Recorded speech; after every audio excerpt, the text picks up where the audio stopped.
Good evening, everyone, and welcome to the Freeman Files here on the J Free 906 podcast channel. Tom and Seth, here we are again. We were just together last night, were we?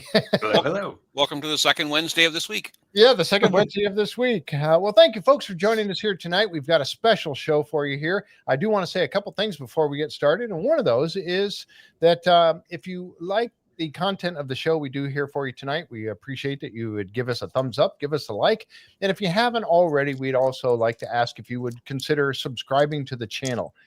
We appreciate that very much, having the subscribers. We think you're going to really enjoy tonight's show. We've got a special guest coming on. We'll bring him on here in just a moment. Also wanted to say, too, for those of you, and I mentioned this last night, but for those of you who are interested in UFOs and UAPs and all that sort of thing, non-human intelligence, we have a show coming up on Saturday that is going to be covering the Age of Disclosure show that is coming out on Prime and in theaters tomorrow. We're going to be talking about that. Mike Owen and I will be talking about that on Saturday, 7:30 p.m. Eastern time. All right. So let's get started with our guest. All right. This gentleman, he is a author and researcher, and he's written books. Really good books about the Oak Island mystery. And this one right here, Oak Island Mystery, Trees and Other Forensic Answers, linking the Knights Templar to the Oak Island mystery through the fibers.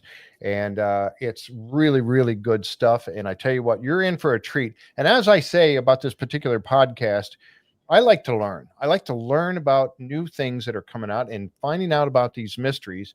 And I want to share that with you. And that's why we do this. That's why we bring on these authors and researchers so that they can come on and explain their research to all of us.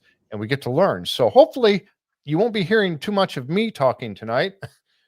You'll get to hear from our guest. And let's go ahead and bring him on right now. And David, you are still muted, so go ahead.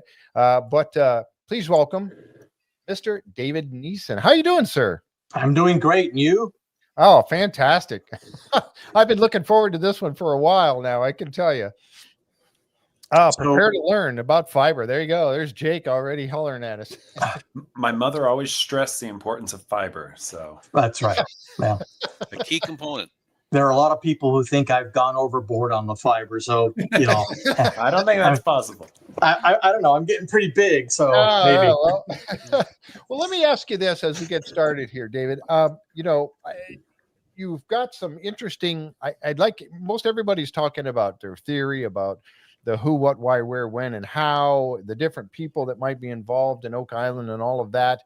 And you kind of jumped at this on coming at it from a different side, which I really appreciate, something that nobody else really took a look at. But let me ask you, how did you get started in this? What gave you the interest to look into it in the first place? Well, I was a couch potato watching the Curse of Oak Island with a friend of mine, ex-military intel people. And we were watching a show and we were talking about those trees, like those don't look like oak trees. And it started there. And I have no botany background, no biology background. In high school, I sold insects because you had to have a insect collection, but I did it to meet girls. I made a lot of money on selling the insects. I didn't get to meet any girls, but that's my only biology background.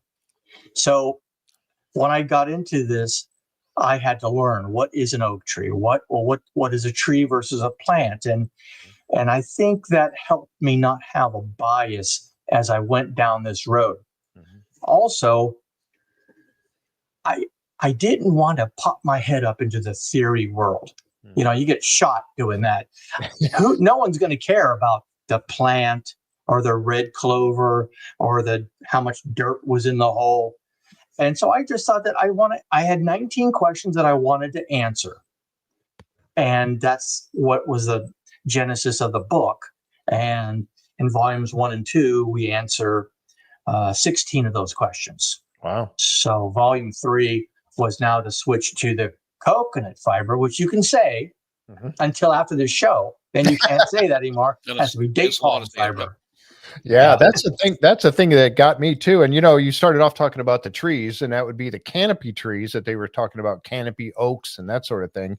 that were on the island. And, and I was looking at those too and thinking, man, I don't know if that's really an oak tree, but you didn't have anything to go and look at to prove whether or not it was. So that's interesting that you went that route to begin with.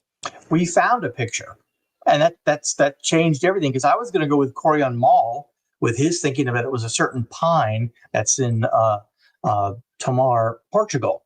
And I, taxonomically speaking, I said, it can't be a pine. It's got to be something else. And lo and behold, one of the botanists, I had hired a bunch of botanists and arborists, sent me a picture. And it was a long distance picture. And I said, those are the trees. But where's this picture from? And it took us about 3 months to find out who owned the picture, where it was from. And it was from the Race Isle in Scotland, the Hebrides, Scotland. And we did our research, and finally we had a botanist go out to the island, and they said, well, this is a European sycamore. And I said, well, that's why no one knew that, is because when you look at a European sycamore in Germany, it's a gigantic tree. It's a windbreak tree. People use it for windbreaks. And as I did more research, it showed that the problems with it that affected the tree to make it look the way it did is because of the salty air, the ocean water, and it made them deform to look like this. But I believe they were brought there because they are so tall. And let me make this last point about these trees. If you look at the island today, a picture of the island, okay, you see the canopy of the trees. Nothing sticking out, right? Right. Well, wait a second. We've got 28 old growth northern red oaks on lot 5. Why aren't they sticking up now? Why can't you see them? Because the sycamore tree grew much taller than the rest of the canopy, and they were from the mainland. They are like the back end of the island. Right. So you see them sticking up, and they look like they're covering the entire island. Right. And you would see those from out at sea quite a ways as you're coming in. Yes. So if that was like a marker for people, hey, look for the tree or the island with these trees sticking up, you're gonna spot them and you're gonna know where to go. So yeah, great point there. Interesting. So that's how I got into all European sycamore. European sycamore, wow. Which is part of the maple family. There's biblical connections that I won't go into now, but as we get further into the conversation about the fiber and the way they moved the items to Oak Island, it goes through that part of Western Scotland. And I believe, I will leave it there, that there's a tie-in that is an additional proof of why the Templars brought date palm fiber to Oak Island. Right. So, yeah, and that was the thing, because, we've heard, going around the story of Oak Island and hearing about the fiber that was found. And I'm going to say coconut fiber because we're not at the end of the show yet. So, right. But talking about this fiber that was found, and they found it in Smith's Cove.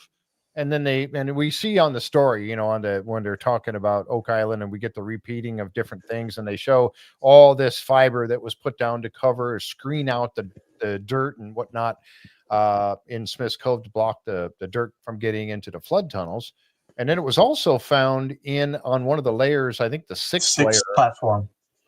Going down in the money pit, right? So, but they keep talking about coconut fiber, and it was tested, and people said, yeah, that's what it was, right? I mean, well, first it was tested and it was thought to be manila hemp, and then it was tested and thought to be animal hair, and then zoysia grass, and finally, supposedly, the Smithsonian said, no, it's coconut fiber. And yet Darcy O'Connor got them to admit that they never did the testing on that material that came from Blair, and they were just doing a favor, and they just, because there's no reports that they're providing at all. So it's been called a lot of things, but the default is that it's coconut fiber. Yeah. But we know better now, or we will. We sure do. Well, I mean, even the test that they did on the show when they took it to the Acadia University or whatever, they were using a sample that the people on the show gave them to compare it against. That's right. So it's got to be so the they same. were, yes, they're exactly the same. Yeah. And we show that picture inside the slides here. And when I saw those pictures that we talked about earlier with Francis Bacon, I knew that I was going up the wrong coconut palm tree. It was another palm tree. And so when I went back to watch those things and listen to what they said, when they brought that default fiber as a test. Well, where'd you get that at? Is that something that someone else said was fiber from the island? And sure enough, it was. Yep. Anyway. Whenever you're ready, we can jump into the slides and get started. So we can do slide 1 if you want, or the introduction slide. All right. So we're going to cover botany, business, belief, and betting. I have the little picture with the bees just to make fun of the first letter. But at the bottom it says the land of milk and honey. They weren't bees that made the honey. It was date fruit that made the honey. So as we go through this historical background, they use the term salon, which is the Hebrew word for honey back then. And so we're not looking at any bees. It's all date fruit. Okay, next slide.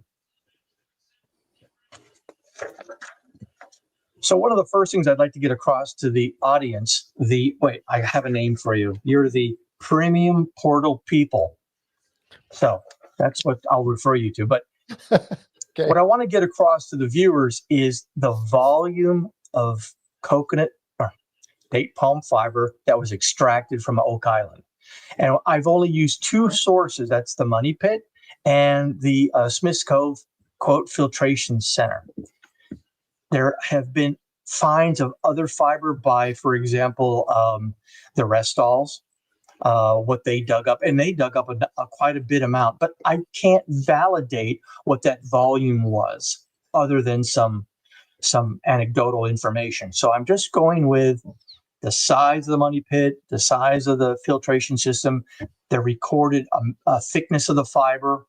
We double that based on compaction, and we come up with this figure, and then we translate it into, well, how many coconut husks would it take to produce that amount of fiber? Or how many date palms would you have to scrape the fiber off of to get to the volume dug up in those 2 locations? And I see that amount.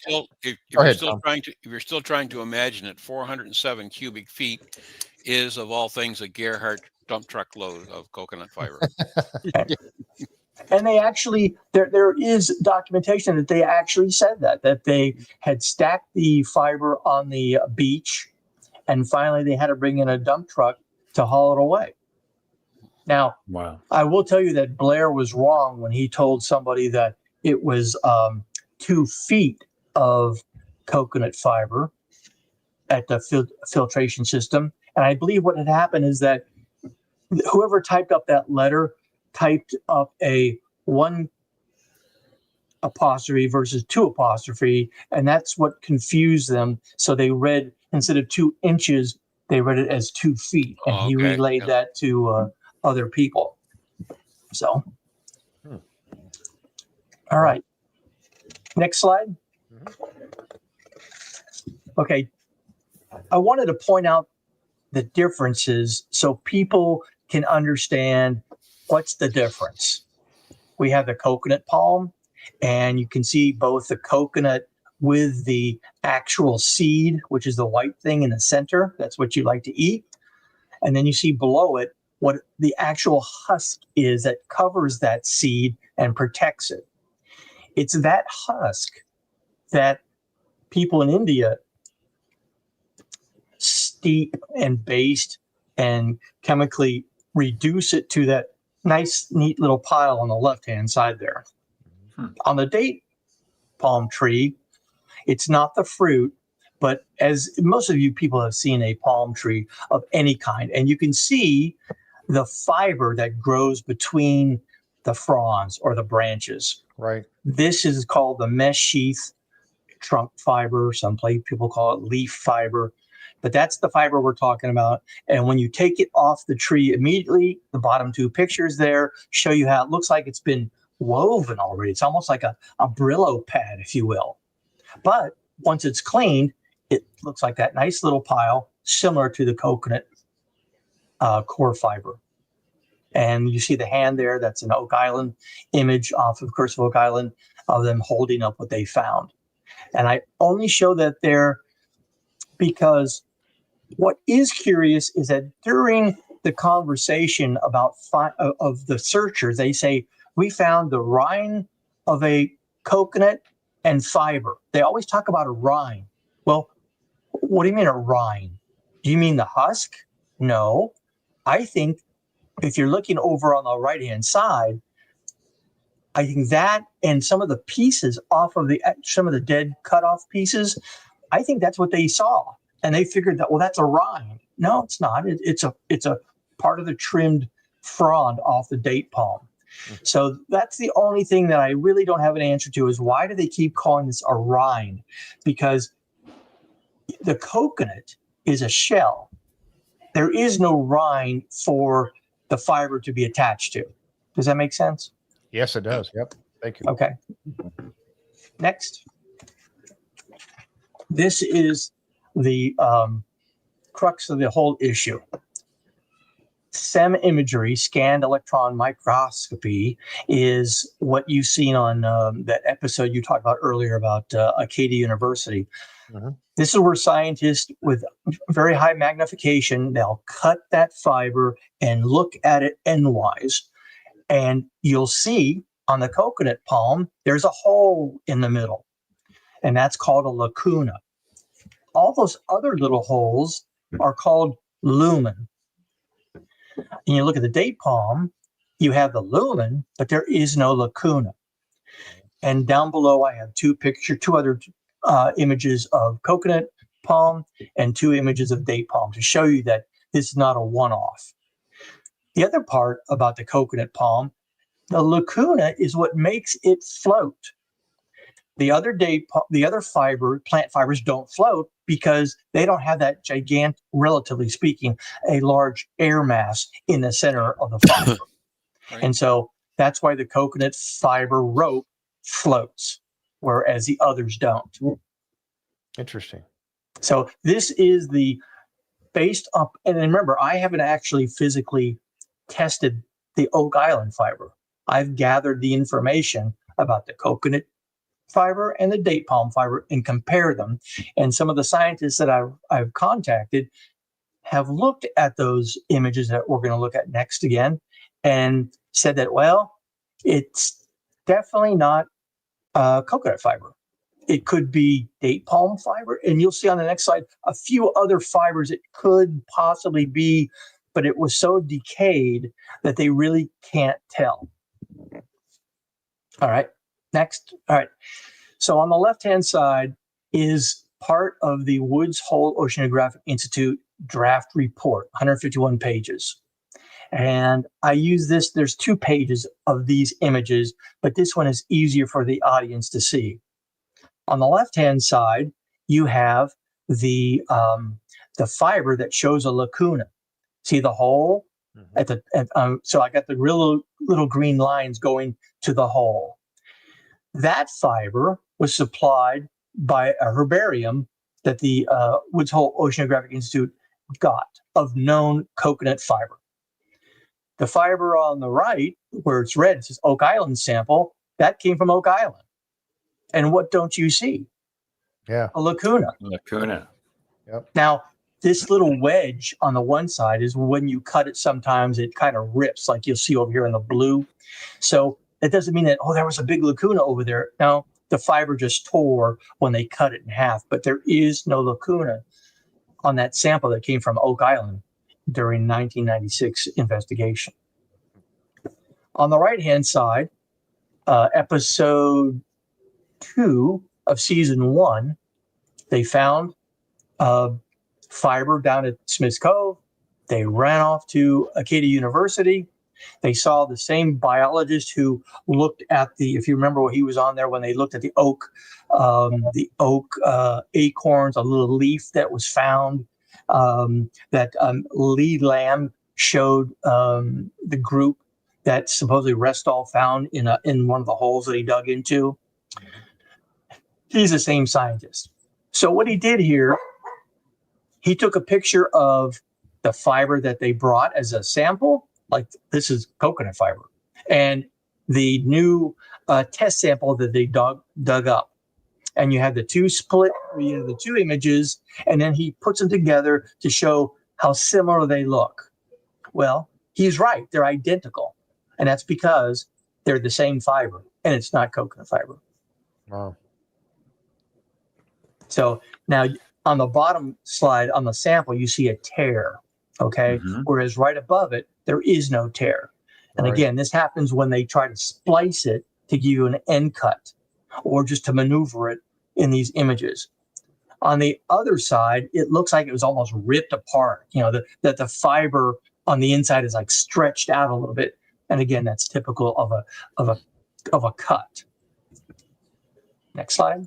It's amazing. It really is. That's it's so, you can clearly see the difference. And if Yeah. they were looking at the same samples, I mean, yeah. When you first saw this, were you like, well, I mean, there it is. When I first saw this, I was a believer it was coconut fiber because I wasn't thinking that, wait, there's something wrong. It wasn't until I saw Jake Roberts' book and I saw those pictures of the date trees in the image. I go, I've been looking at the wrong plant. So I went back and then I did this deeper analysis, and that's where I did a 180. Yep. Okay, so this is a drawing to better illustrate to the viewers what this fiber looks like. It's got all these vertical shafts, if you will, and they're called lumens, and that's those little holes on the top. The lacuna is literally a void of the fiber structure. In other words, the matrix was meant to have a hole in the center, and it's not for water because that goes up into the lumen. It's literally a hollow part in the middle of the fiber, and that's where the air goes. So this is another kind of drawing to better explain it if those images didn't get the point across. Yep. No, this is great. I'm glad. I'm so glad I didn't get this. Go ahead. Okay, so here I wanted to show you what other SEM imagery looks like of different kinds of fibers, so you can understand not everything looks like what I was showing you already. The dome palm is a palm of Africa, especially Egypt and the Levant area, and that's a pretty torn up piece of fiber. But you get the idea that it almost looks like it's a block of cheese that someone tried to rip apart. Yep. The oil palm, which is from, come on, David, keep up.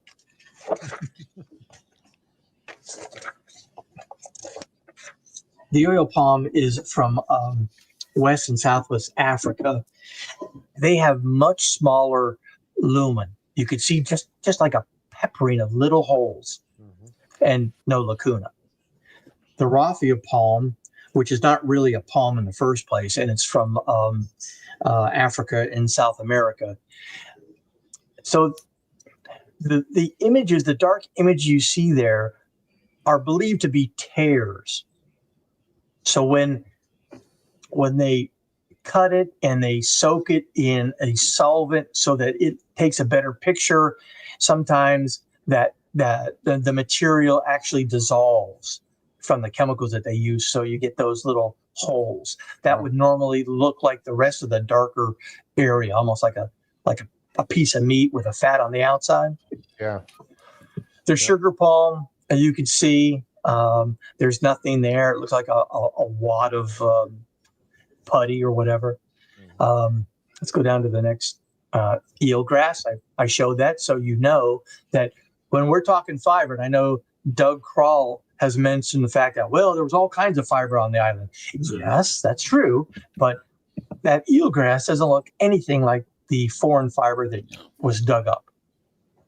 Jute is, and I have jute here because remember the conversation about that they used coconut fiber as dunnage back in the days of sailing? Yep. Well, that's impossible because of its combustible spontaneity. But it's the jute fiber that was used throughout the Far East as a packing material. It's cheap grass. You cut it, you dry it, and you pack it. Coconut fiber takes you 10 to 12 months to clean it so you could use it for something. That's pretty expensive packing material. Yeah. So I throw in the jute here just to let you know that it's one of the things that we looked at. Since we're in this part of the film, we'll just go down to the bottom ones as well. You have silk, sisal, which comes from the agave plant. The pisava is also not a palm, and it grows in Brazil and Venezuela. Flax is a very well-known wheat, barley type of grass. Mm-hmm. The banana right above is not abaca fiber. There's a difference. So the banana is from the actual banana plant, and their lumen are relatively large in size. Yeah. They almost look like that lacuna over there in the coconut fiber. But the fiber is so heavy, it doesn't float. It's almost 3 times the weight of coconut fiber, so it just sinks anyway. The abaca fiber is actually from a banana-type plant, and that's what they call manila hemp, okay, or abaca hemp, and that was only grown in the Philippines, nowhere else in the world until about just after World War II. Rami is again a different family and genus, and it comes from China and Malaysia. So that's a smattering of other kinds of SEM imagery of microstructure of plant fiber. Okay, so this is kind of self-explanatory, and so we'll just go down the list. There were no coconut palms in the entire Western Hemisphere during the C14 period, as it was introduced in 1499 as Vasco da Gama was coming back from India, and he brought it to the Cape Verde Islands. That was his first time there was a coconut plant or seed, actually, in the entire Atlantic or Caribbean. There were no coconut trees in the Caribbean. It could not float up to Oak Island, and I can go to great lengths on that issue. The next one we talked about was never used as packing or dunnage. Again, if it were to get wet, it could spontaneously combust. Oh, wow. Because there's 2 to 5% oil embedded in the fiber itself. Now, the whole concept of what's called hygroscopy or hygroscopic paralysis is that when a plant fiber is decaying, it produces heat. When you add water to it, it speeds up the heat processing and can literally combust. Wow. And so today, even, it has to be specially packed. So there was no way that it was used as dunnage or packing during the sailing period. Now, maybe when I looked at the coconut palm, when the British came to India to take over India, we don't know if they took fiber. They did take husk. And I think what happened is they went to ship the bulk fiber back to England, where they were building all kinds of textile mills. And the ships caught fire and sank. So they figured, now what do we do?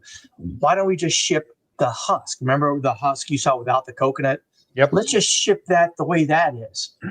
And that was successful because there are retardants mixed in those fibers, which is why it soaks for 10 to 12 months to wash all that stuff out. So those retardants stopped it from catching on fire.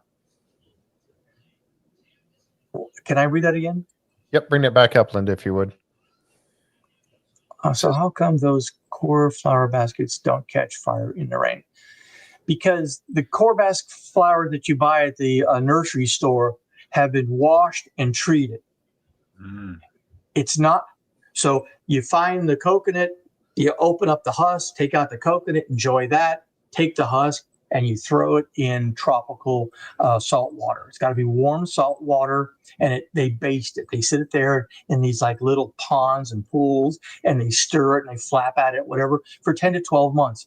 And all the chemical reactions break down the fiber and the bonds, the glue that held them all together into a husk, it breaks it all down into a wad of fiber. They take it out, they dry it, they beat it, they whack it. It still has 2 to 5% oil in there. So what they do when they sell it to you is they take that fiber and now, of course, they don't even do it that way. They do it through a chemical process. The whole retting process is done in about 15 minutes. Okay. So it's not the way it was back then. So here, what you buy, and I bought a bale of coconut fiber from Sri Lanka when I first was doing my tests. So they treat what you now have, which makes it non-flammable. Well, it'll catch on fire if you light a match to it, but it's not going to spontaneously combust. Wow. Interesting. All right. So we know where India was the only place during the C14 period, the coast of the Malabar coast, the particular region is called Kerala. That's the only place that they knew how to ret coconuts in the entire world during that time frame. Eventually, the Indian travelers and exporters in the Indian Ocean visited Madagascar, Eastern Africa, and parts of the Arabian Peninsula. And because they used coconut fiber they sewn their boat planks together using coconut fiber. Okay, now you're saying, well, why doesn't that catch on fire? For two reasons. One, it's immersed in the ocean, and it's literally tying the planks together like you would sew your pants together.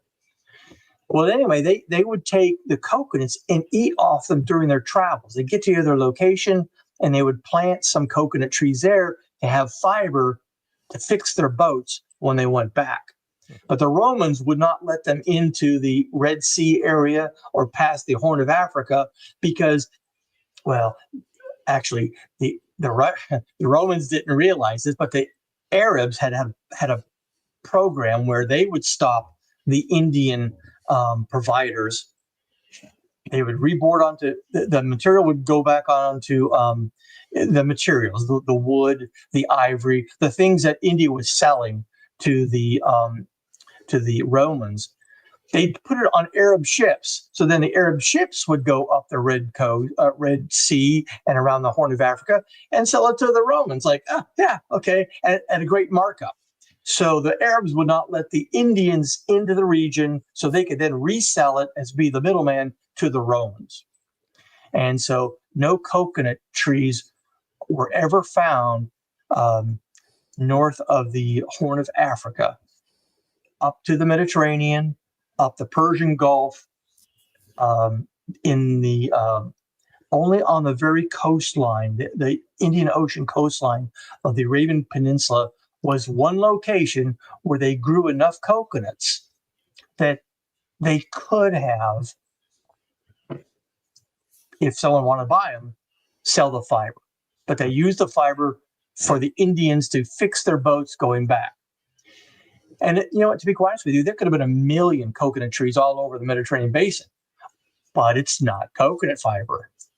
So scientifically, botanically, we prove it's not coconut fiber. But more importantly, there were no coconuts in this area of the world anyway. All right. We talked about the spontaneous combustion. Number 5, the JDP stands for Judean Date Palm. It grew in a very small exclusive zone. And this was basically the area of Jericho, the Jordan River right around Jericho, and 2 locations on the Dead Sea, Ein Gedi, which I've been to, and Zoar, which is an ancient city that they believe now was Sodom and Gomorrah area. But anyway, those were the only places that this particular date palm grew. And it grew tremendous areas at the time. And of course, these areas were controlled by the Templars between 1116 and 1187. Now, Zena Halpern says that they actually were there in 1104. And there is evidence that the Archbishop of the Church of the Holy Sepulchre in Jerusalem had already purchased the sugarcane fields in Jericho. So the archaeological evidence dates 1116 is when the Knights Templar had an agribusiness in Jericho, which we'll get to in a minute. Again, the Templars were the only ones who had access to the number of trees. Remember on the first slide or the second slide, we said that it would take 1,231 date palm trees to cull that much fiber off of the stem. Only the Knights Templar had control of that many trees. Wow. And then Templars had ongoing, and they were the only ones who had the access to both the trees and the trading of dates or the selling of dates in that little quarter that I told you about.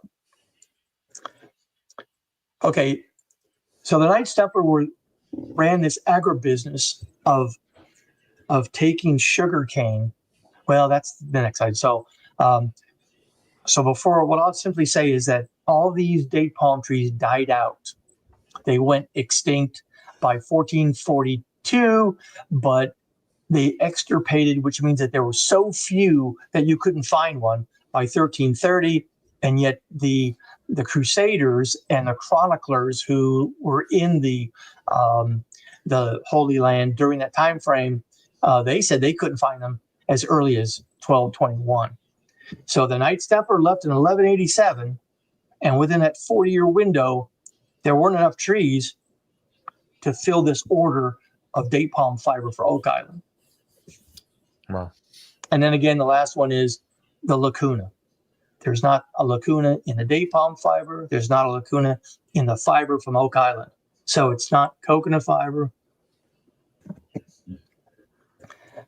Judean date palm. Yep. Judean. Right. All right. So can you make this a little bit bigger? Yep.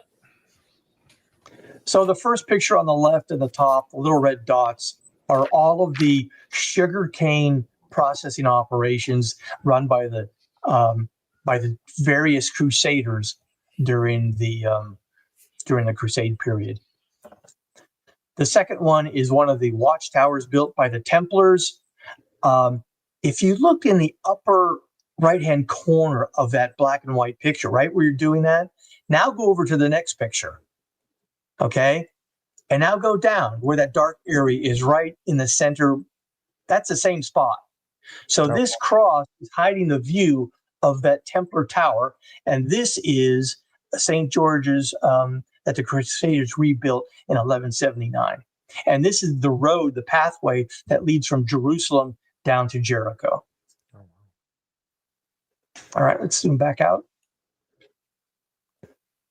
So basically, the next three pictures are of the King Herod built an aqueduct system that took the water from these three springs. Because remember, the Jericho, the Dead Sea, and the Jordan Valley are in the Rift Valley. That area on that first picture, this is where the tectonic plates had torn apart. And so this is below ground.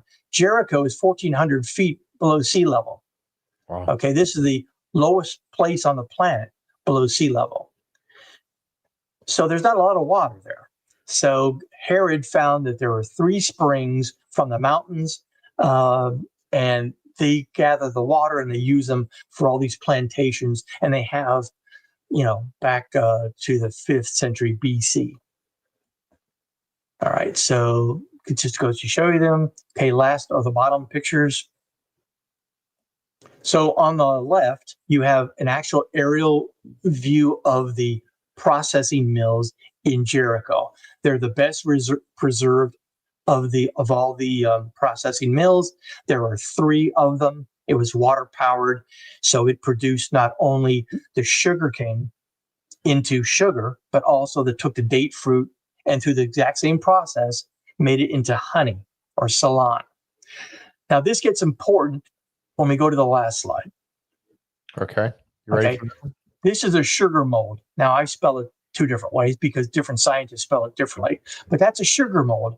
And what they would do is they would set those in like holes in a wall or a log or whatever, and they would pour the boiling sugar ingredients into there and let it dry, and there'd be little holes in the bottom, and so the excess gunk would drip out, and that's actually molasses. And that thing would crystallize, and you turn it upside down, and you had basically white sugar shaped as a cone. Wow. Now, the more of the times you did this, the whiter and cleaner the sugar was. Well, they also found in the bottom of these molds the fatty acids from the date fruit. That means that they were using the same process to make honey from the date fruit.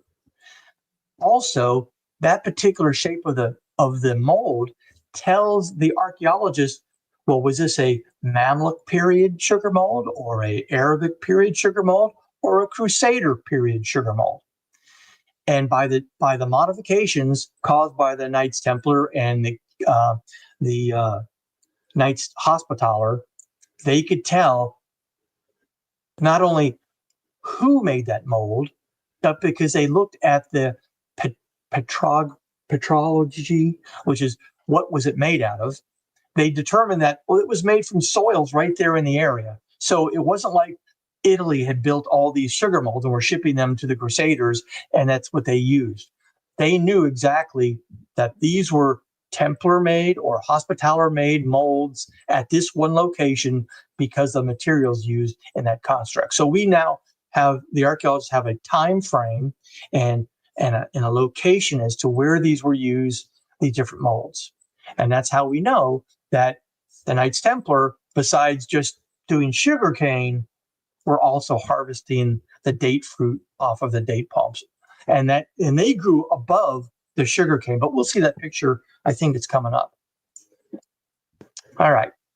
The upper left-hand picture, perfect example of that is actually sugarcane growing below date palm trees. Now that's in Saudi Arabia, but the concept was not uncommon, especially in Jericho when they had all that water. Mm-hmm. They grew balsam, they grew bananas, they grew these date palm trees, and they eventually brought in the sugarcane. So that image that we see there is the best example of multi plant. There's a word for it, which I don't have on the top of my head right now. So the middle picture, I wrote in there that I counted them, there's 160 palms. Well, when Strabo talked about the Judean date palm, there was 100 stadia of date plantations. That's 17 kilometers. Wow. So you're talking 10, 20, maybe 40,000 date palm trees. Wow. So it was big business. Last slide over there. For those who don't know, the dates grow on those clusters, which grow out from. And another thing people may not know is that the rest of the tree below is dead. It's only that top 2 feet that's the live plant. Mm-hmm. So when you look down below, you could actually put the thing on fire, and as long as it doesn't burn that head, the plant will continue to grow. Wow. So anyway, so that's what the date fruit looks like. And then we have other examples of, they're up there on the top of the tree, they're cutting off the fronds, and they're cutting off the fiber. They do this so that when those stalks with all the date fruit come out, they're not interfered with. The tree is clean. It's easier for them to reach out there and grab those clusters. Middle picture, they're separating the dates from those special branches that hold the date fruit.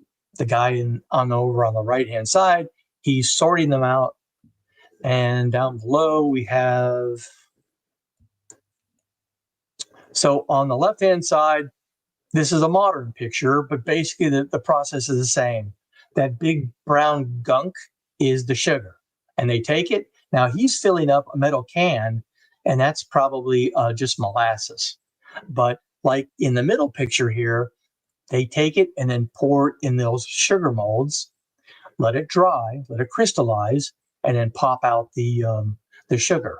And in this case, with the salon, they turn that date fruit into that honey. That's what the Templars and the Hospitallers were doing, and it was the number one profitable business for both orders while in the Holy Land.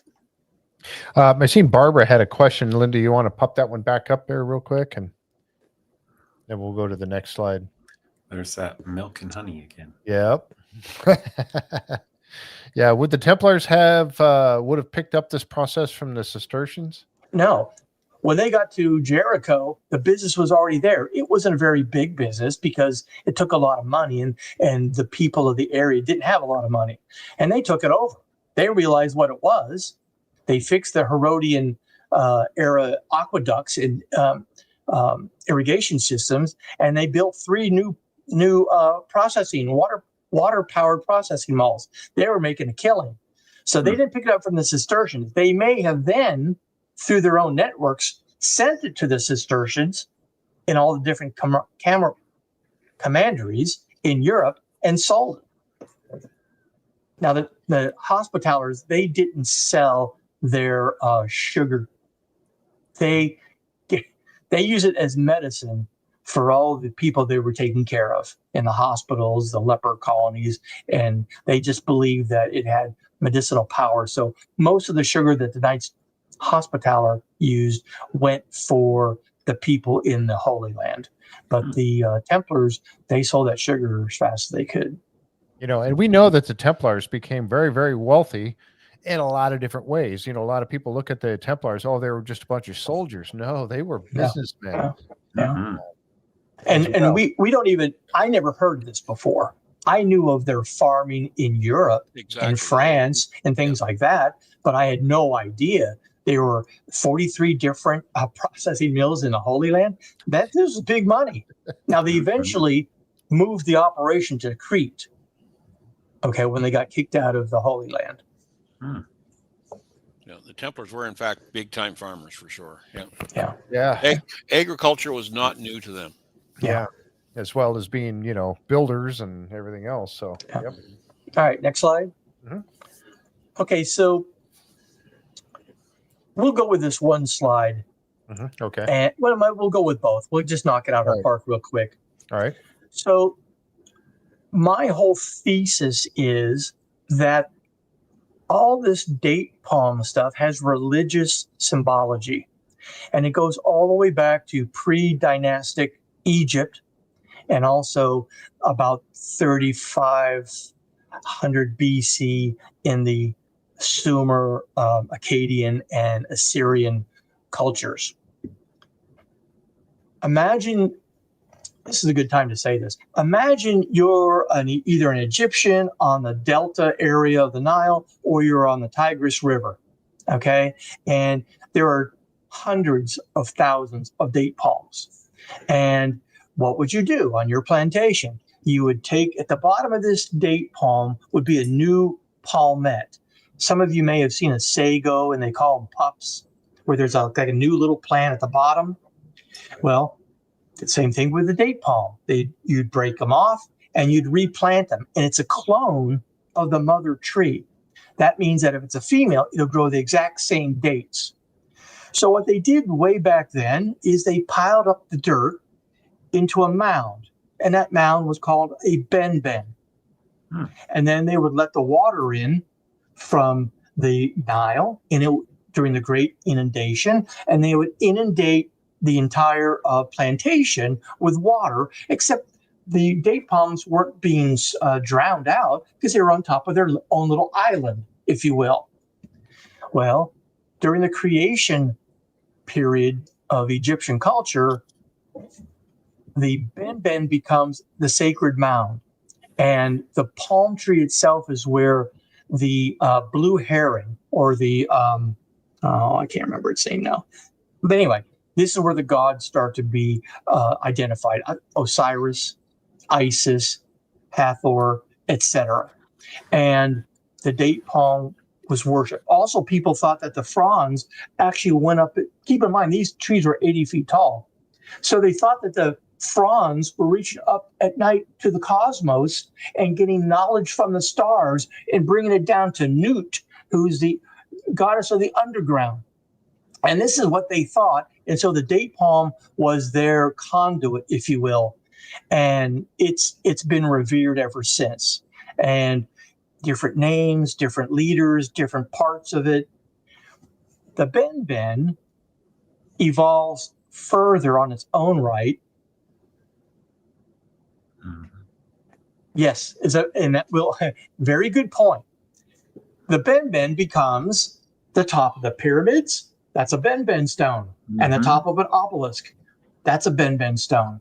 Well, where did the obelisk come from? The obelisk was replacing the date palms because in Heliopolis, where they were big into star astronomy and things like that, well, the date palm would grow. And so they couldn't align to the star they wanted to be tracing. So they first stacked mud piles, and they would sit in a certain spot and look up at night, and they would align to where the star is. They would know what time of the year it is.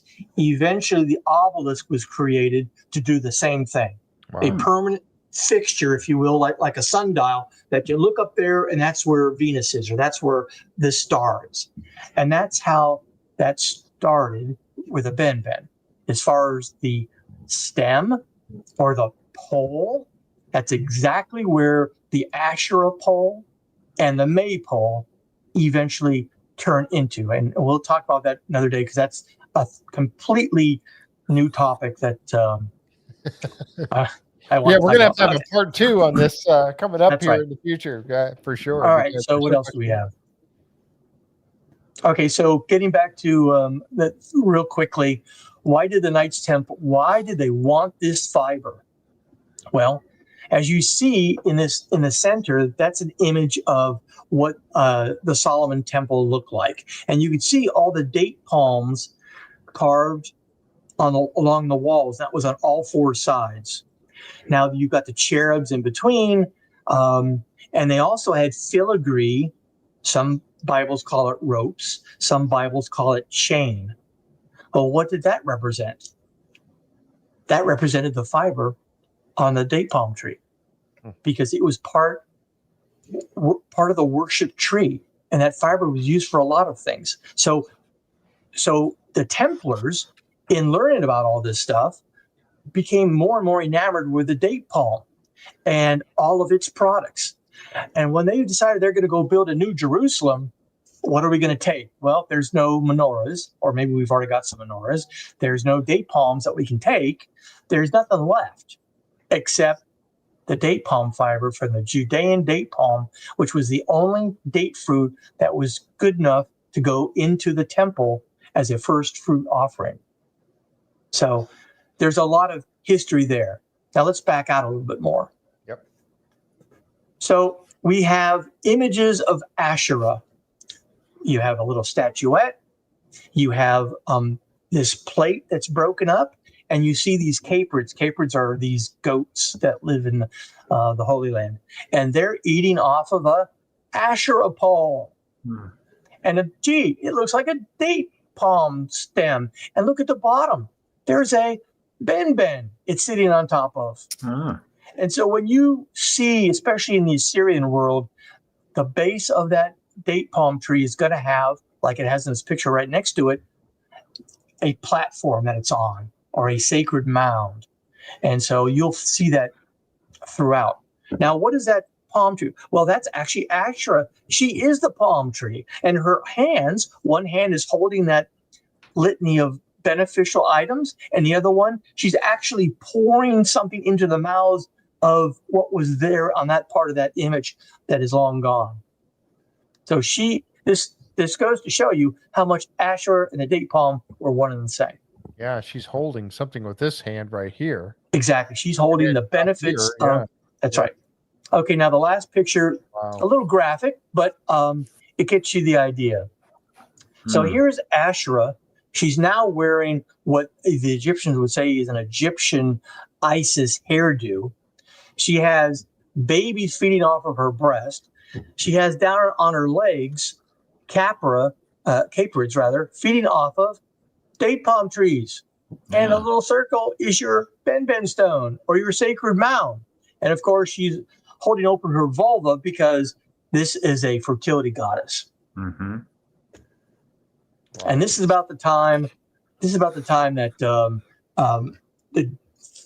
Jewish priests, the temple priests, said, "We got to clean this up. We're back to worshiping idols again." No. And but the Templars. No.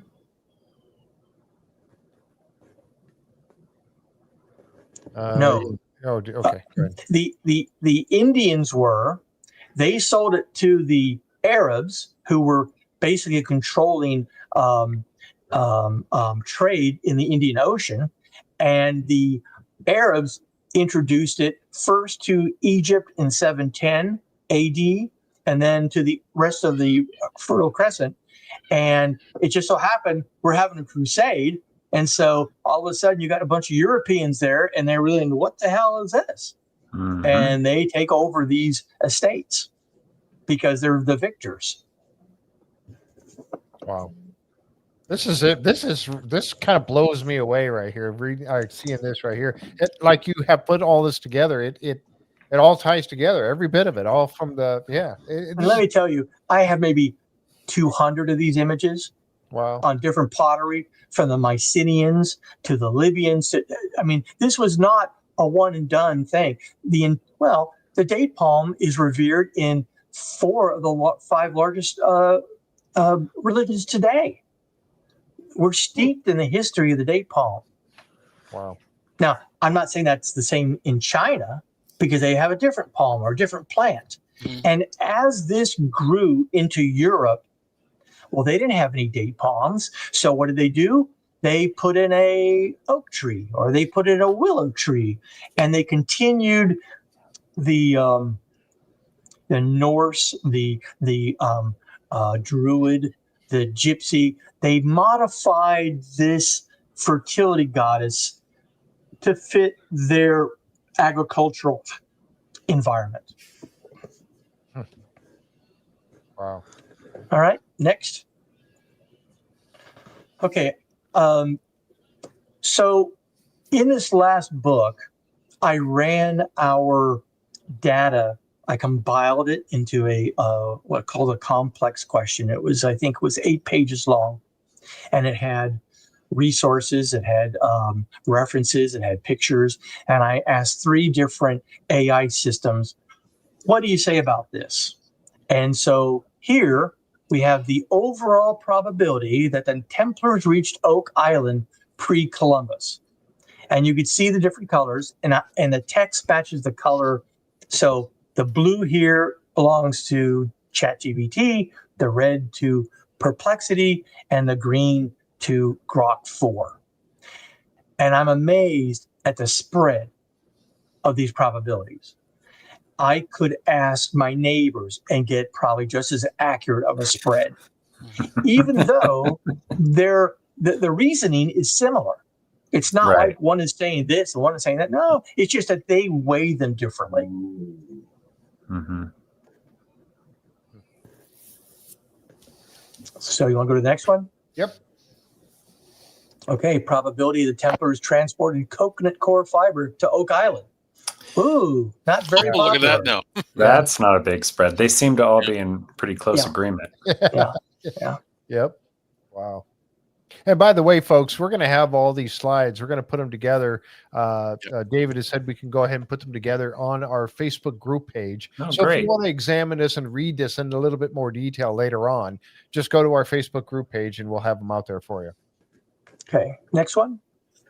Probability Templars transport date palm fiber to Oak Island. Again, this is 78. Was that 60 and 25? Yeah, 75, Yep. 60, and 25. Yep. Right. I argue with Grok all the time, so I'm not surprised it's being Yeah. a stick in the mud. Yeah. Now down below here, they recommend, what about this particular palm, which is the dome palm, by the way. And so we could go back to those other slides. I could show you why we know it's not the dome palm because of the SEM imagery. But okay, I'm glad that it gave me that suggestion. Thank you. Already did my research. Move on. So probability by other group. So you see the Cistercians, the Vikings, the Knights of Malta, and the Basque or Portuguese. and this is what they rate them at. Yeah, the highest one there is 35% for the Basque or Portuguese. That's interesting. Interesting. Yeah, very much so. Next one. Yep. Unless you want a question or. Okay. Now, so this is a misspelling on the top. It's probability by reason or purpose. So we have the maritime use, the tunneling use, symbolism, or wick kindling. Yeah. The tunneling use, 60% for Chat GBT. And then symbolism is up there on all. Very high on the symbol. And that, for me, it's so compelling. And you make such a strong case for the physical reasons why it's not coconut fiber and why it's got to be the Templars. And for me, the spiritual significance, it really slams it again. Like, this is wait till we get to part 2. Oh boy! All right, I promised. I'm kind of above my seat because of what I found over the weekend. But I want to talk about the tunneling real quick. Yep. A lot of people have said that, especially coconut fiber, it's perfect for drawing up tunnels. But how? You have a tunnel, it's leaking. What do? Wedge it up into the crack and hope that it just, swells and absorbs all the water like a diaper? It's not going to happen. Not to mention, with coconut fiber, it's going to catch on fire.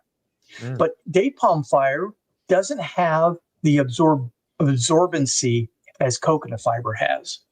And even if you had it and you spread it around so you're not walking in puddles, you brought it all the way from the Holy Land to spread on the bottom of a tunnel because you want what? Now, what's his name? Mitchell Adler has a concept where he thinks that as they built the ramp down to the chambers in Oak Island, there was gases, and they needed to light a fire to kind of burn off the gases as they came about. And one could argue, well, that makes sense for the fiber because date palm fiber was used as wicks back in the day because they didn't emit a smoke rather. It was just a nice clean flame. So now he countered me saying, yeah, but what it's burning off is going to produce the smoke.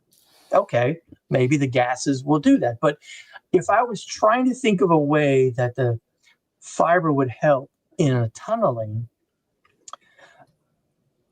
I'm not really seeing it. And was it there on the 6th platform of the Money Pit for tunneling? Was it on top of the filtration system at Smith's for tunneling? And I disagree that the fiber was blown into those sluiceways or into the flood tunnel. They weren't there originally. They were laid there on top of the eelgrass for symbolic reasons. That's what I was going to ask you. That Right. was one of the questions I wrote down as we were going along, and this is a perfect time to ask that. If you thought that the date palm fiber would have been symbolism, or if they revered it the way that you have shown that they do, as a protection of some sort. Yes.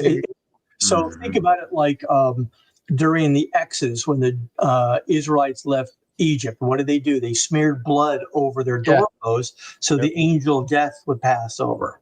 Today, Jews have a mezuzah that they put on the doorpost of their house, and it's to bless that house. And this is another example where the fiber is laid out, sanctifying what lies below.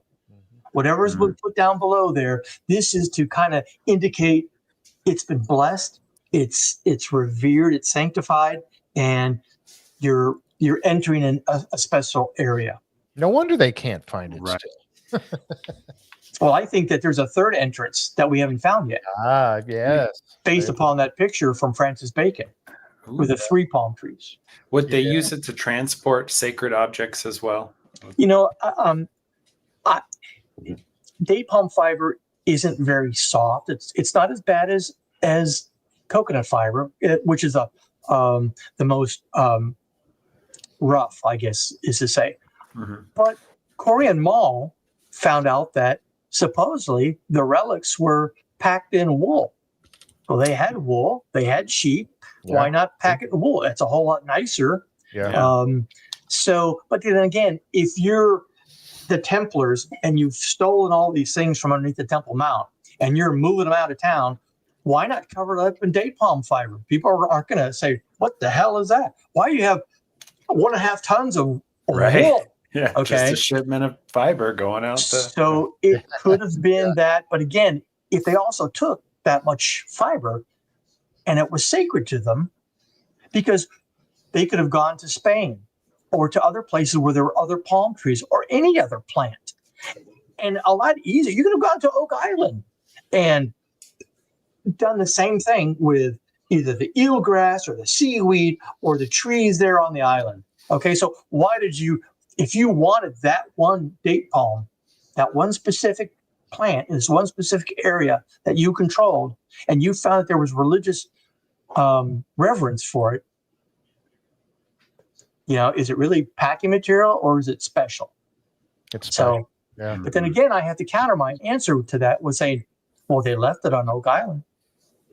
If in fact what is under Oak Island is now gone, they left that there, right? And I think that's because where they left it were not supposed to be the entrances to go get it back. There's a ramp somewhere that maybe have date palm fiber on it, but they came and went that way. And this stuff, we find this stuff and we go, oh, what is, but there's still entrances to underground. So I didn't read that. Can you put that back up again? Yeah, back up. There you go. The lead cross was found near the filtration system in Smith's Cove. There you go. Palm fiber and a cross for protection. Okay. Yeah, I believe they made the crosses on Oak Island. They smelted the lead sticks that they brought with them. They made that cross specifically to give a message as to the megalithic structure or if there's some kind of code. Right. People have talked about that before because you have 2 lead pins now. You got a cross, you have that token, and you've got this slag that was supposed to be a tar kiln. Yeah. All they found was lead slag. That's what I was going to ask. What they should be doing is seeing what's the isotopic character of that lead slag. And then, bam, you got your smelting operation right there. Yeah. And just on last night or Tuesday's episode, they just found another piece that Gary was showing. It's a piece of lead. Well, we think it's lead. It looks like lead. Yeah. And he said it looked like it was, he was talking about it maybe being used to make a cross. We keep thinking that the Templar getting out of the boat onto the island dropped it. I would say he was getting onto the boat and dropped it. And when they got to Dome Prison, they didn't have their cross. And somebody from memory etched that thing out in the wall because they would have taken the cross thinking that, well, maybe there's gold underneath the cross. Let's go melt it down. Or we don't want you to have a cross because maybe you use it as a weapon. So those Templars were those who had been to Oak Island. They took their crosses from them before they put them in that holding cell. And a Templar thought it was important enough to etch it back on the wall so that, okay, I don't have mine, but this is what it looks like. And in that image is a message to whomever sees it that knows what it is. That's my take on it. Yep. We do have one more slide here. I'll bring this one up. Who established the sugarcane process in Jericho and implemented improvements at, you got to pronounce that for me. One of the springs that feeds water to the processing mill. One in Azúcar. Yeah. What is it? And it says right there, who? Okay. So you got Chat GBT saying Grandmaster Hugh Paynes. And then you got Grok 4 saying Paynes. Right. And I believe it's Paynes myself. Because I believe that we hear that the Knights Templar formed in 1119. I don't believe that. I believe it was earlier. I think Zena Halpern has evidence to make her statement of 1104. Right. 1104? Yeah. But I don't know. And interesting how this man has completely disappeared from history. We know all about Clairvaux. Bernard, every time he, gave a speech, we have his copy, but this guy has disappeared. We don't know if he's Muslim, Jewish. I've read things that say he's Muslim. No, he's Jewish. No, he's Italian. And they're all over the world because that name can be pegged to many different places. So I agree, even though it's not all that helpful. Wow. This is good. That's a lot. It's a lot to take in. But I don't going through what you've got this very well laid out. I mean, you built a perfect case here to say that this is exactly what's going on. And I believe I always had my doubts about the coconut fiber. But again, not being there, not being a scientist or a botanist or anybody that could study this sort of thing, I didn't know. But they're talking about it being a filtration. Okay, so go ahead. Let's look at these. And in my book, the previous one, the porosity book that you picked up, we go through 24 utilitarian reasons why you would use this fiber on the island. There's everything from the filtration, salt extraction, salt collection, trench farming, fishing rather, that Arbuteau thing that they find over there in the Bay of Fundy. We go through all of them. And the problem with them, some of them kind of fit over here at the Spiz Cove that make no sense in the Money Pit. Because at 60 feet down, there's not going to be any filtration. There's no moisture. Moisture would stop at about 30 feet. Okay. And in my first book, I hired a mycologist to look at those oak logs based upon the description and do a laboratory test to see how long does it take for an oak log to rot away.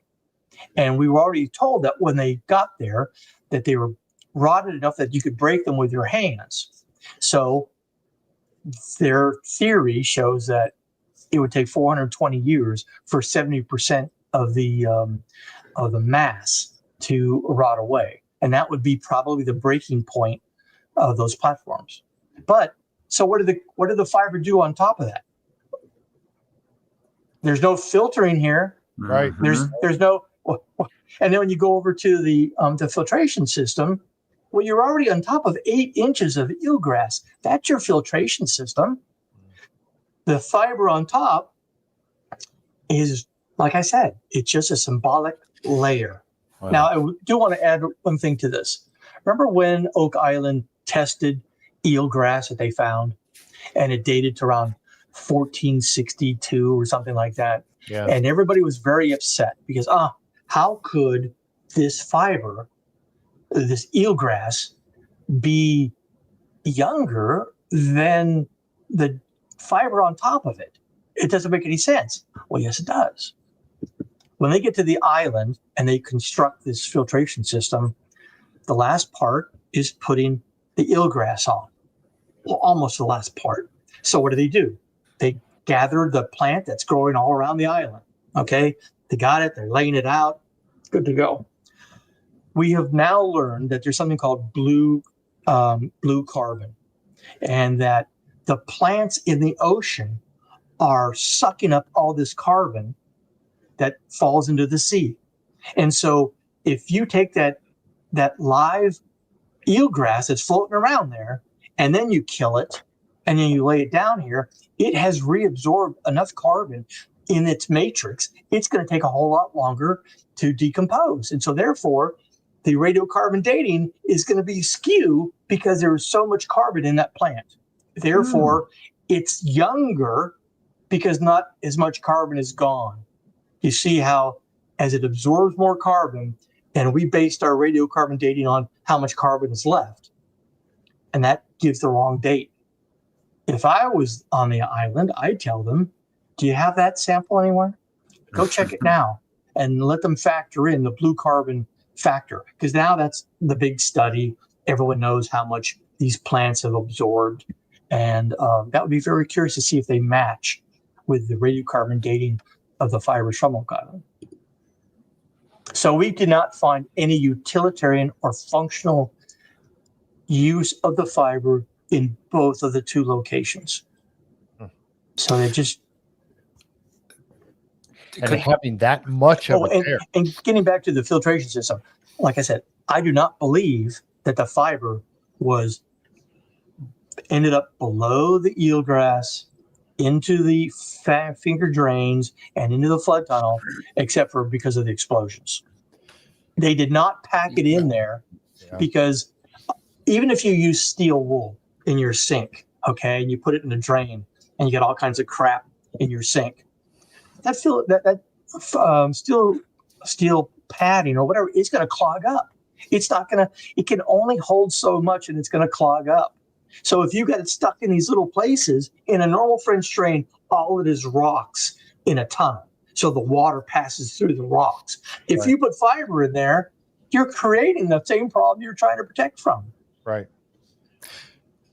So could it have also been like a sign not to dig at that site if it's a sacred, sort of, it's covering something sacred, and maybe that was a symbol, hey, don't dig here where we've laid down the fiber, use the other entrance you mentioned?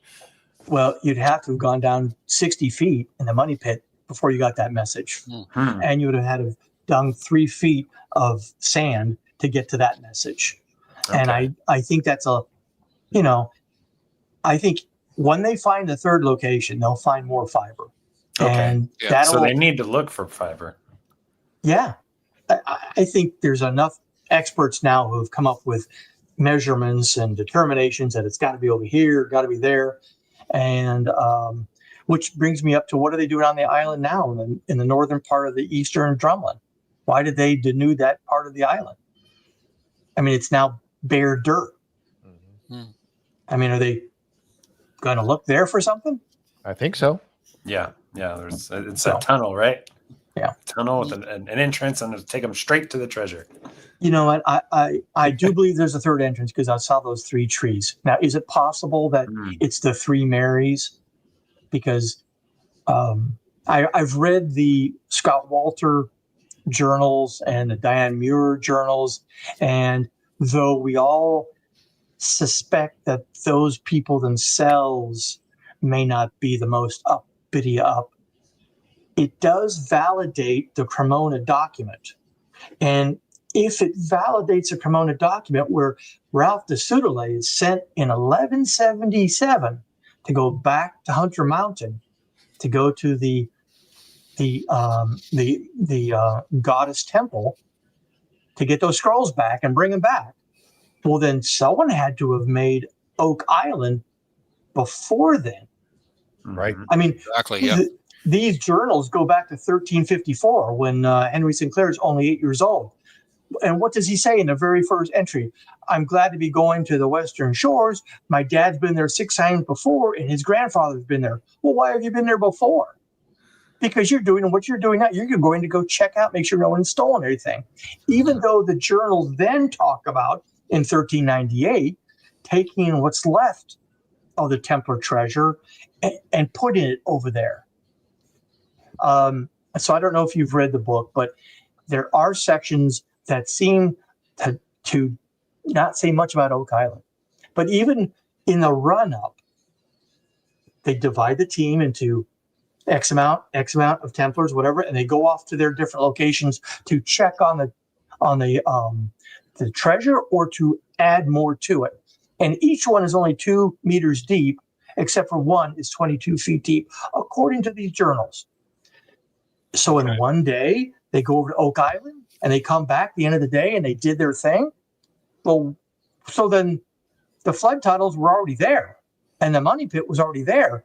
They didn't enter from there. They entered from a third source.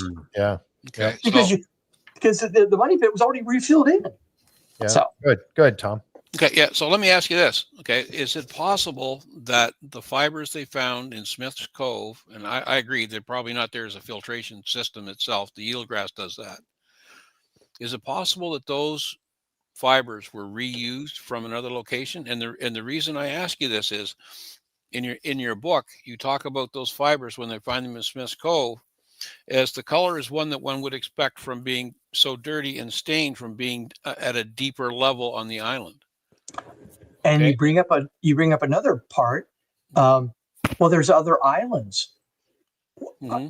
Is there coconut fiber or date palm fiber over on Apple Island or these other sites? Did anyone think of that when they are looking in that area? And I guess that's how come I got involved in botany. Is wait, guys. We talked about red clover. There's a story behind red clover. So, so when we're looking at the fiber that they do bring up, that whole Smith's Cove has been so churned over that you know. So here's the part 2 to my question. Okay. Also in your book, you talk about the various dates, and you call it years before present. Okay. Yes. The various samples that were taken from various places on the island, and these date ranges go from 2,000 years to 120 years. So is it possible that there's, and part 3 to the question is, you talk about the Basques and the Portuguese and everybody else, which is AI talks about them. Okay. Okay, So but I'm getting to the multi-generational thing. Okay. Well, we've got multiple possible date ranges here. Did different people come there at different times for whatever purpose and bring different age fibers with them? Well, let's look at these journals and assume that they're correct. So they're now planning to take the remaining relics and treasure out of the Weems Cave and take it to Oak Island and other places and spread it into where they've hidden the stuff. Well, did they take fiber with them? No mention of fiber. No mention about how it was packed. So was there a whole bunch? Were there tons of it in that cave? See, so I keep going back to the fact that, okay, granted, you stole all this stuff and you're still putting it away in 1398. So that's 200 years. We've been dealing with this missing stuff from the Temple Mount. And also 200 years that those date palm trees didn't exist anymore. So you had to have gathered your date palm fiber, and maybe you had a repository of your stuff, but someone had to have gone to Oak Island prior to 1177 Exactly. for the Pseudolay to go back to Hunter Mountain to go fetch stuff that had already been taken there. And he didn't stop at Oak Island to go dig the money pit. Okay. He probably didn't even know about Oak Island, other than this is where you get off the boat and you head in. So on one hand, the journals don't tell the whole story. They tell a segment of it up to 1770. Okay, great. The Cremona document gives us a little bit more. But then you look at the radiocarbon dating of the date palm fiber, and you find yourself in a window that really can't be jimmied farther down the road. Because in 1177, he went to go fetch stuff. Mm-hmm. So that means that by 1177, they probably had already built Oak Island. That's my take, at least at this point in time. Yeah, and I was gonna add to that a little bit, because we know, in Tom, we were just talking about this last night. Talking about the items or the things on the island that have been dated that far back. And one of them is that platform in the swamp. Then they found that stick down there between the rocks, and it was dated to about 1200. 1200. And we're like, well, who would have been there in 1200? That or the along with what, or the archaeoastronomy. Yeah, in 1220. Yes, absolutely. Yeah. I mean, or even the cross. I mean, that cross dates to a certain time frame according to that mining company. So you're pushing yourself farther back into time anyway. Right. And I just don't think that you're going to have a warehouse full of 2 tons of, and obviously it was more, because did they in fact put it on Apple Island or wherever these other hideouts were? Did they also sprinkle the fiber there too? There could have been a whole lot more. Yeah. This is only these 2 locations that I can create a quantity. And the bones in the money pit that they pulled out of the money pit, those were dated to around the same time, or was that more Yeah, 1200s? I think I they mean, were. Still really. Yeah. Yeah, they're. But if they have this backdoor entrance down the ramp to go put stuff in or take stuff out, Yep. It may be that's how the body got there, or I don't know. Sometimes with radiocarbon dating, you got to, how true could it possibly be? But they're talking 95% certainty here. Yeah. Wow. Yeah. So definitely, I think the date palm fiber proves that the Knights Templar were involved with Oak Island. Yeah.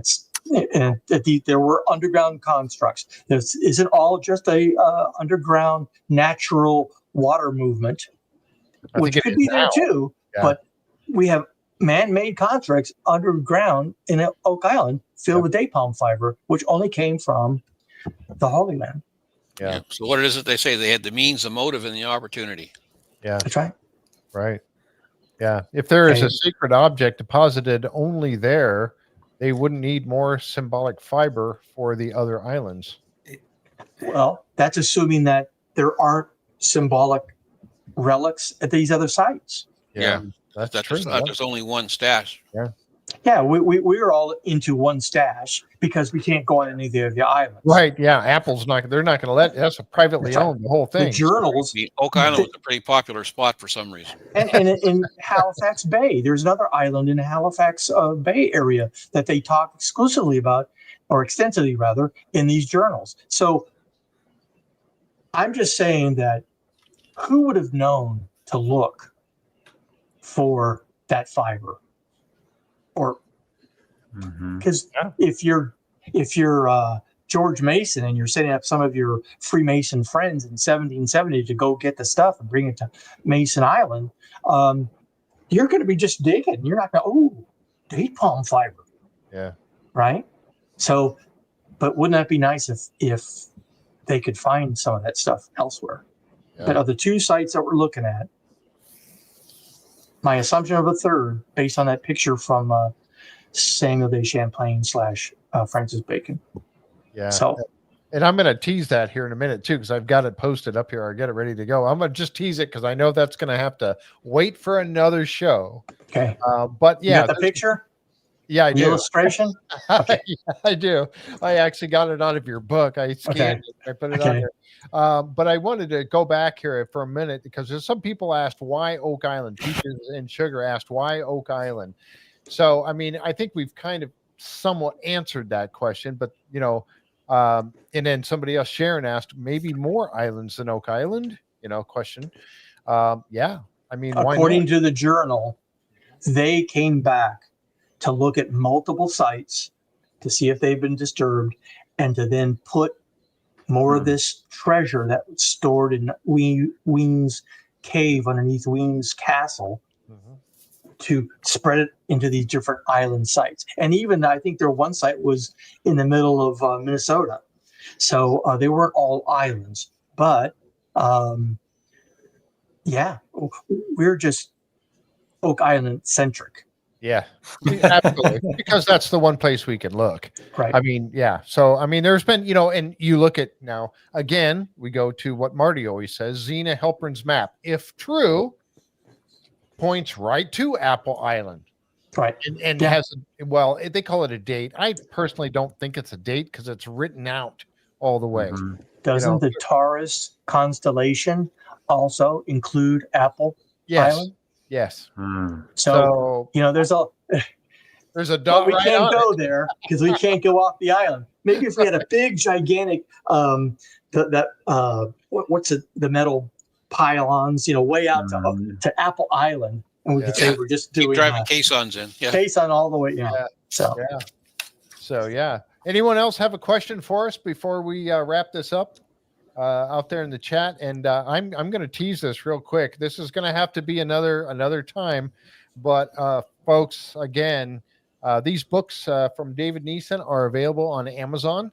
I also have a link in the description below for his Facebook page. That is not his personal one, but his creation, and it was what was the name of it again? I forgot now. Oak Island, everything's Oak Island mystery, Yeah. trees, and other forensic answers. Yeah, and there's a link for it in the description below. Check that out if you'd like. But I'll tell you what, and there's a lot of reading in here. I'm excited. Just the little bit of reading I did to prepare. I'm getting these books, and I'm excited that you have them for free online. And I'm so impressed by the double meaning. You know, there's all the physical evidence, and then there's the spiritual evidence, which true to Templar fashion, as above, so below. Wait till you hear about Roslyn Chapel. Ooh. Oh my God! It was like, you've got to be kidding me. Yeah, that's an all in here, and that's like this. Yeah. That's a whole nother. Yeah. And you mentioned, I think you talked about the lacuna, right? The missing lacuna, and in the beginning of the book that you shared with me, you list again the double meaning of just the very definition lacuna. That's right. That's right. right. Isn't it? And AI lambasted my book because it took the wrong interpretation of lacuna as missing documents. Like a missing page out of a document, and he found it. No, we're talking about the fiber.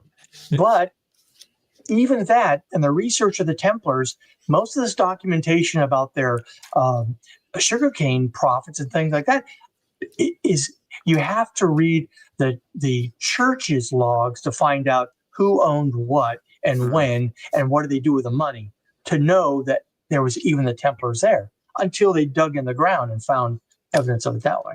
All this because you asked about that fiber. Yeah, that's fascinating. Yeah. Look what you started. I will say, if for the people who still think, no, it floated from the Caribbean, I have a whole section in one of the books to prove by Noah there's no way. As a matter of fact, the Gulf Stream goes up and it goes out into the Atlantic and has to go all the way around Iceland and then Greenland and way back before it gets on the Scotian Cell, go in the opposite direction to have gone into Mahone Bay. Yeah. And because to appear in that concentration in that one spot, it's not going to happen. That's right. That's right. So, because I believe that it was the coconut fiber. So, okay, if it was, I had to disprove or prove every aspect that I could think of that would impact the Oak Island story. So, that's why those books are so thick. Yeah. And they are, but they're just jam packed with all kinds of information, and your references to everything in here. Yeah. It's all there's a little bit information overload. The appendices are like overwhelming. Which is why stick to the first 5 pages of each chapter, and you're good. Yeah. That one right there. And in this book, all you have to do is read the first 2 pages of the only chapter in the book, and you could put it down because I just told you everything that the book says. Yeah. Yeah. So that picture, the one that I scanned actually points out it's the one with the circles. Right. And I don't know if I want to show that one or the one without the circles, but. Well, show it with the circles because a lot of people may not be able to visually see it. Okay. On the podcast. Yeah. So I'm going to show this picture real quick. And this is for another podcast, folks, but check this out real quick. You're going to love this. Yeah. So when I first looked at this picture, I'm going to just say this real quick and I'll let you go, David. But when I first looked at this picture, not with the circles on it, I looked at the picture and I was like, wow, those 3 trees don't look like the others. Yeah. Mm-hmm. Yeah. And specifically, those are, female cultivated date palms, because normally a date palm will grow like a bush. Mm-hmm. And when it's being harvested for its fruit, they clean up the stem and the plant grows straight up. Otherwise, it looks like a coppice or a big bush out in the middle of the desert. So these tell you that they're female date palm trees. Right next to Lake Champlain. Right. Which they don't grow there. Right. Correct. No, they can't. So why are they in this picture? and one more thing. This was done in 1609. Yeah. In the same book, hidden in another section, was a picture that he drew called, in 1607. And he's fighting with Indians again. And there are 3 date palms in the back of that illustration. And I think what happened was that was his first picture to tell the message, but it didn't get any traction because the French got wiped out by the Indians in that picture. Here, the French are successful. They've run off all the Indians. And so he could get that picture in there and it got popular. The other one is called Altercation at Port Fortune. So if you can't look that up, you won't find that picture unless you get the book, the French version of of Champlain's travels. Yeah, this is crazy. And I'm one of those people like Jake has kind of got me started by looking at pictures. Yeah. I like the ones where you say, okay, can you find these 5 things in this picture? And I love looking for those. Yeah. But what doesn't fit this picture? And this one just screams those things at you. And he has found other images or other things in these pictures that say Francis Bacon. Yes. I'm just picking on the date palm trees. That's all I care about. Oh man, it's crazy, folks. I'm telling you, it's what you guys have done to us. Yeah. You and Jake both have started us, I will never get to the point where like Jake is, where you can, he looks at something and he goes, oh, I see codes all over the place. Right. He just starts seeing codes. I was saying that to my wife. I was saying, the only reason why I saw this at Roslyn Chapel is because I'm so myopic looking for date palm images or things. I would never have looked. I would have never have guessed. I wouldn't even understand the Asherah aspect. It's just that I'm anally attentive to this one topic. And so I see it. Yep. Just like Jake. Everything he looks at. Yourself to look for it. Yep. Codolia. Is that what it's called? Codolia? That's what Kat said. Jake has codolia. Yeah. Something like that. Yeah. So, all right. Wow. This, David, thank you so much. I mean, as I said at the beginning of this podcast, folks, I love to learn. And this is one of those times where, I didn't say too much because I wanted to learn, and you don't interrupt the teacher. Just just take it all in. And this has been a fantastic learning experience. I can't thank you enough, David. We're going to have to do this again. Yes. Soon. And for those people that are still wondering what the heck was going on, we're going to post those slides on our our Facebook page too. So yes, we will. All right. Anything further you want to add before we wrap this up? I know so much to say, right? Yeah. Other than the fact that the 4th book is a Cliff Notes version, and I don't know if Canada people know what a Cliff Notes are. I'm sure they do. But you have to be as old as me, I guess, to know what Cliff Notes are. Yeah, it's the Reader's Digest version here. Right. It's 100 pages. It explains the volumes, at least 2 and 3, maybe 1, 2, and 3. And so that'll get you up to speed. Now you've got the survey, the Oak Island Mystery Fiber. That's the survey that we sent out to more than 50 experts around the world to say, what does this mean? Can you tell us? And it's not me.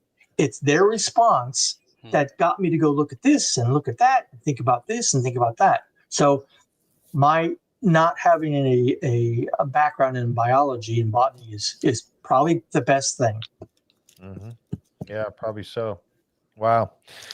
All right, folks. Thank you very much for joining us here tonight. We appreciate it very much. And like I said, if you want more information, you could find his books on Amazon. That's where I found actually, he signed and wrote some notes in mine and gave you these. So I'm very happy to have them. But you can find them. And you all said they're also available free at the website. Yep, at the website. Because the information getting out is more important than any money that could be made from them. Yeah. Yeah. Well, we appreciate that so very much. If you like the content of the show we did here for you tonight, please consider giving us a thumbs up, a like for it. And also, if you haven't already, we'd really appreciate it if you'd subscribe to the channel. Thanks for joining us, Seth and Tom. I appreciate it. Linda, thank you so much for doing your work down there. I know, quietly working away at it. We appreciate you very much. So thank you, folks. We'll catch you next time right here on the J Free 906 podcast. Good night, everyone. Good night, John. Good night. Good night.